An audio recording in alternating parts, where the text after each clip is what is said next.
Sermon sur le Saint-Esprit numéro 3. Les qualifications essentielles pour être apôtre. Acte 1, versets 4 à 8.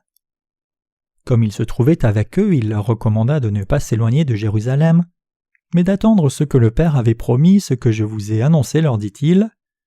Car Jean a baptisé d'eau, mais vous, dans peu de jours, vous serez baptisés du Saint-Esprit. Alors les apôtres réunis lui demandèrent, Seigneur, est-ce en ce temps que tu rétabliras le royaume d'Israël ?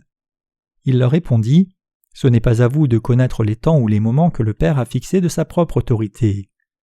Mais vous recevrez une puissance, le Saint-Esprit survenant sur vous, et vous serez mes témoins à Jérusalem, dans toute la Judée et la Samarie, et jusqu'aux extrémités de la terre. Dans le plan du salut de Dieu, les ministères de Jésus étaient absolument indispensables. Ces ministères étaient constitués du baptême que Jésus a reçu de Jean, du fait qu'il ait porté les péchés du monde et soit mort à la croix, et de sa résurrection. Une promesse fut déclarée entre Dieu et nous, disant qu'il donnerait le Saint-Esprit en don à ceux qui croient dans cette vérité. Le Saint-Esprit que Dieu donne à ceux qui obtiennent le pardon de leurs péchés est un cadeau qui n'est accordé qu'à ceux qui croient dans l'évangile de l'eau et de l'Esprit, exactement comme Dieu l'a établi. Acte 1, verset 4 dit « Comme il se trouvait avec eux, il leur recommanda de ne pas s'éloigner de Jérusalem, mais d'attendre ce que le Père avait promis, ce que je vous ai annoncé. » Jésus commanda aux apôtres « Pour recevoir le Saint-Esprit promis, ne quittez pas Jérusalem, mais attendez. » Jérusalem fait spirituellement référence à l'Église de Dieu, où l'évangile de l'eau et l'Esprit a ses fondements. Par conséquent, Dieu commanda au sein de l'Église de Jérusalem de demeurer dans l'Église pour recevoir le Saint-Esprit.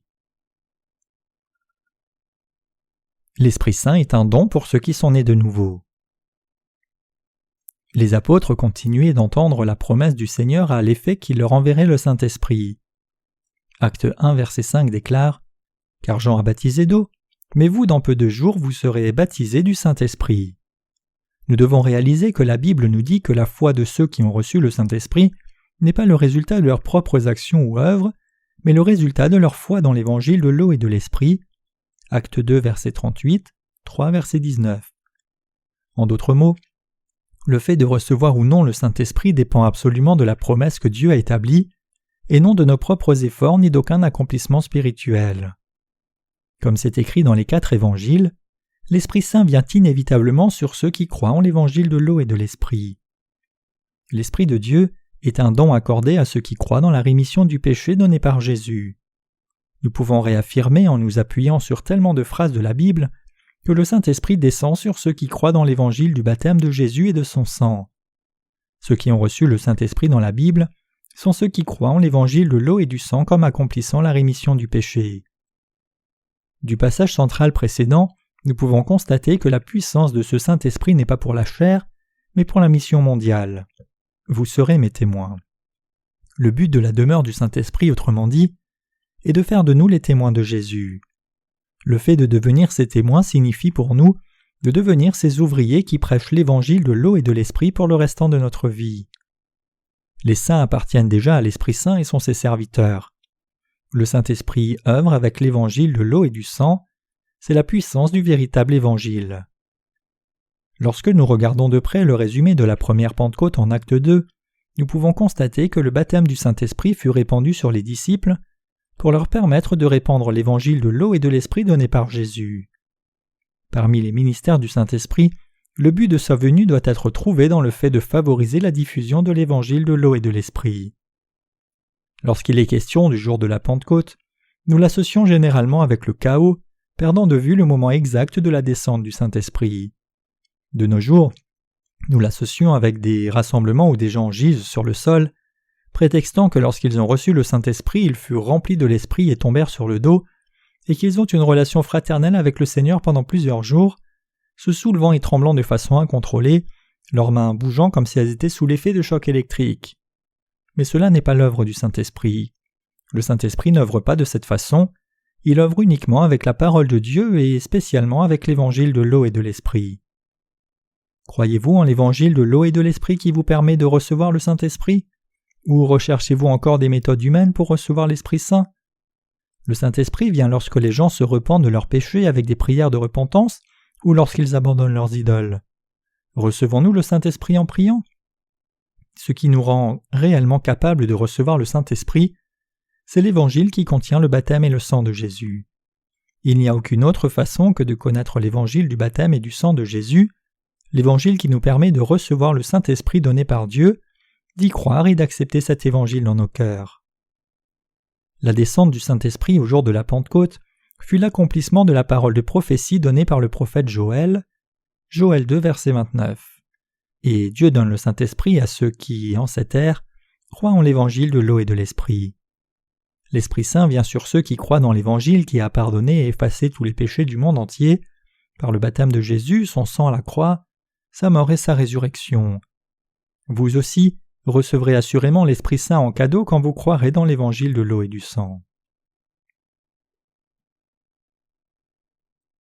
En quel genre d'évangile les disciples de Jésus croyaient-ils ? Les disciples furent ceux qui crurent au baptême que Jésus reçut et au sang qu'il versa pour sauver les pécheurs. Pourquoi ? La raison à cela est très bien décrite dans le passage d'Actes 1, versets 21 à 26. Lorsque les apôtres sélectionnèrent un autre apôtre pour remplacer Judas, ils sélectionnèrent quelqu'un qui croyait au baptême de Jésus, par lequel il a pris tous les péchés de l'humanité.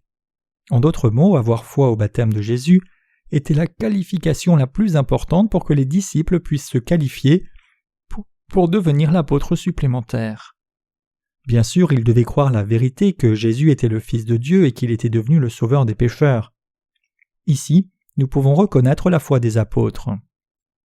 En résumé, les disciples de Jésus ont cru dans l'intégralité de ses ministères publics, son baptême, sa crucifixion, sa mort à la croix et sa résurrection. Ainsi, pour devenir un apôtre, quelqu'un devait croire au baptême que Jésus avait reçu pour prendre les péchés du monde. Pour devenir ses disciples en ces jours derniers, nous aussi devons croire dans la vérité de l'eau et de l'Esprit.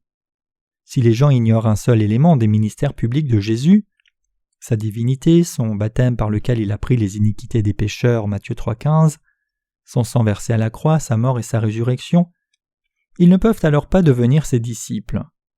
Croyez-vous en Jésus tout en ignorant son baptême ? Alors vous ne pouvez recevoir la rémission du péché, mais vous serez plutôt détruits en tant que pécheurs.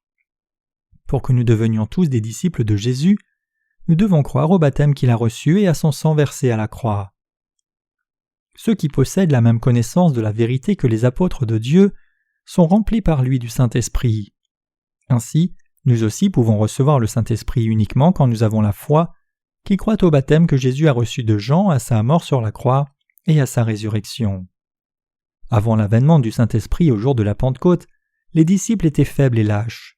Mais lorsque Dieu déversa l'Esprit Saint sur eux comme il l'avait promis au prophète Joël, ils devinrent tous forts et courageux pour prêcher l'évangile de l'eau et de l'Esprit publiquement.